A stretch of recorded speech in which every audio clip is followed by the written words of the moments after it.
Greetings, investigators. My name is Detective Sins, and welcome to another installment of Synopsins. Today we're covering a thriller chase movie from 2007 titled Vacancy.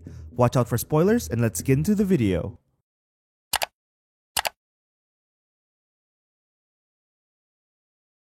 The scene starts off with a couple, David and Amy Fox, driving along the edge of a cliff in the middle of the night.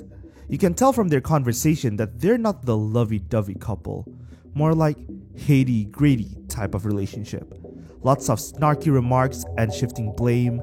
I guess that's why they're about to get a divorce. They're on their way to heck knows where, but due to certain roads getting blocked, David decided, I'll do a pro gamer move and take a shortcut nobody really knows when it's pitch black outside. May I also remind you that this era is BGM, before Google Maps. They don't even have a GPS and have to rely on a drawn map, a perfect setup for disaster. Their engine starts to make a noise that engines aren't supposed to make, and so they decide to stop at a derelict gas station right up ahead. They stop and discuss where they could possibly be until... Oh my god! Sorry. A mechanic pops up out of nowhere like the clown from Jack in the Box and asks what's going on. They told him that they're going to Downey, and the mechanic just went, nah bro, 30 miles the other way. The mechanic told them that he'll patch up the engine real quick so they'll at least manage to go the distance. Kinda sus for someone to do anything for free, especially that late at night. On top of that, the mechanic gave directions on what's supposed to be the right way to go where they want to go, but the couple didn't even question him. Then they realized that the town mentioned by the mechanic wasn't even on the map moments before the car breaks down again.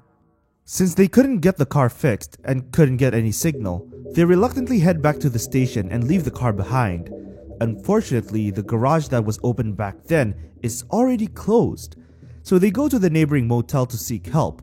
When they arrive at the reception office, they hear screaming. Or is it moaning? I don't know, you tell me. The motel manager, Mason, walks out but forgets to turn off what we now know is a recording. Mason explains that the auto repair garage won't open until morning, so they book a room for the night. They see the room and, well, they're not disappointed. It's to be expected that such a motel will have cockroaches and muddy water coming out of the faucet. That doesn't matter though, because just as they're going to bed, they hear an alternating sound of banging on the door and the ringing phone. Frustrated, David reports to Mason about the situation. Mason said that it's strange considering that there's no other occupants in the motel right now. Defeated, David goes back to the room and finds a videotape. He goes ahead and watches it because, why not? It seems like a horror film, but they realize that it is actually a snuff film. Stranger yet, it was recorded in their room. The moment he notices this, he searches the room and finds multiple hidden cameras. They're being watched, and they're not alone. Panic. David and Amy run to the woods to flee from what misfortune awaits them, but are confronted by three masked guys, so they run back to the room and lock it shut. Knowing that staying still won't help, David made a run to the payphone to dial 911. To his surprise, Mason picked up from the other line. He then barely missed the car that came crashing to the payphone. We then see Mason monitoring the entire situation with his wall of vintage screens and recorders. The couple is helpless, but haven't given up yet. They replay the recorded videos to find out how the people got in the room in the first place. They then discover a trapdoor in the bathroom that connects it to a channel of tunnels connecting the different rooms. They eventually find the manager's room and try to dial the police. However, before Amy could say anything, Mason came into the room. They hide, but now Mason knows that they're onto them and the chase begins. If you like what you see, why not give us a like? While you're at it, subscribe to us if you want to see more video recaps just like this. We'd like to know your opinions on these movies and our videos, so let us know your thoughts in the comments down below. Alright, back to the chase. They traverse through the tunnels and end up at the locked garage. They sealed the trapdoor and took a breather. Almost. They were crying and apologizing for everything that had led up to that point, including their dead son, the entire detour, you name it. As they were bitching about and blaming themselves like a bunch of losers, a cop pulled up in front of them.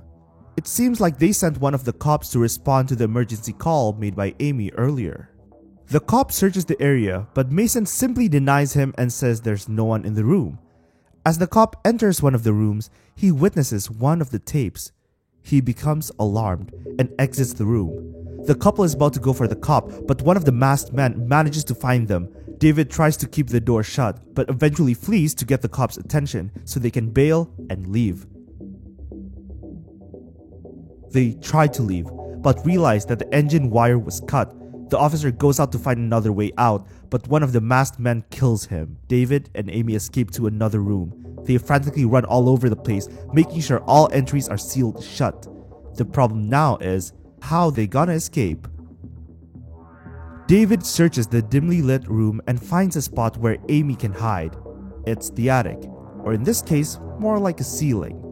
He plans to grab the revolver in Mason's office to defend themselves, but as he was about to leave, this happened. Amy could only helplessly watch as the blood dripped down David's body. Mason, on the other hand, is having a grand old time recording moments before his death. Mason searches the room for Amy but couldn't find her.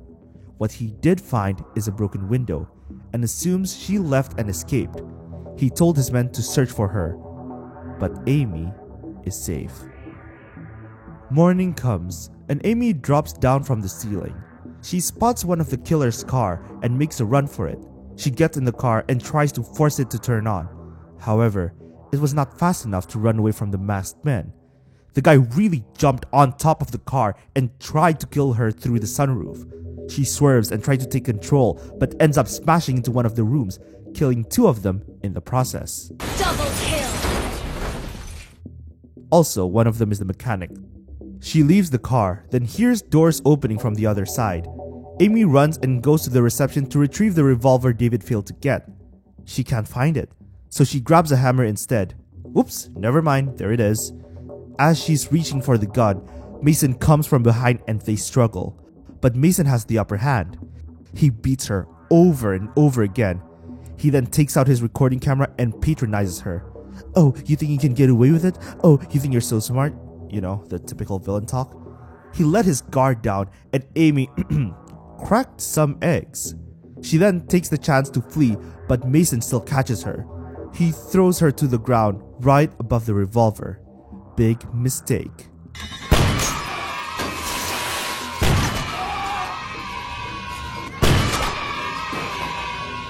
Three shots to the body, and we can see the light leaving Mason's eyes. She left, relieved but still high on adrenaline. Then she decides to check on David? What? He's alive? You could have checked him in the first place? This movie is so good up until this point. Sin. She does end up calling for help successfully, then returns to David and accompanies him as the camera pans away from the scene. The plot is quite generic, but very well executed. The atmosphere was very well built, or at least better than I expected. If you like this video, you'll probably like our recap of the movie P2. It's another great thriller chase with an equally deranged antagonist. Thank you guys so much for watching this video. If you like this video, go ahead and click that like button down below. Subscribe if you want to see more content just like this, and ring that bell to get notified whenever we post a new video. So investigators, you are dismissed.